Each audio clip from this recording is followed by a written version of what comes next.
But what is very important for me during these 30 years was how I realized that I was a very brainwashed student in China before I came here.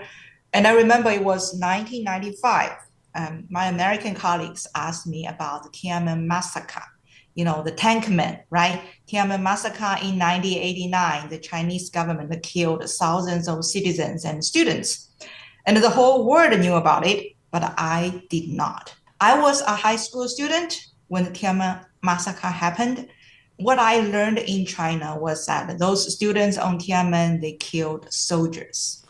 So that was the opposite story. So, for those of you that maybe you're younger, Tiananmen Square was a brutal massacre where the government killed a bunch of students for standing up to them. And so, you're saying when you came to America and you heard about that, you didn't hear that story. You heard something completely different. Exactly. Those students on Tiananmen, they just asked for democracy, right? We see protests here all the time. People protest. But in China, if you step to street and you say something different from what the government says, you're in big trouble.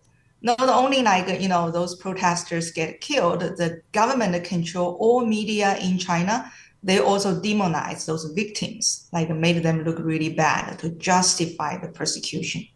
So that was the beginning of my story. After I came to the US, I learned about Tiananmen massacre in 1995.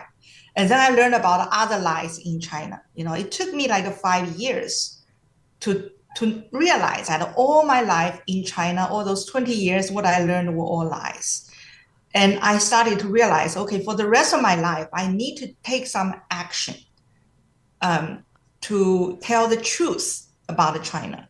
Because not only the Chinese government lied in China, they also lied all over the world. They are now deceiving all Americans about China, about to cover up all the human rights abuses and all the bad, terrible things they're doing in China. They're also doing terrible things in the United States. And that's what I want to cover today about China's transnational repression.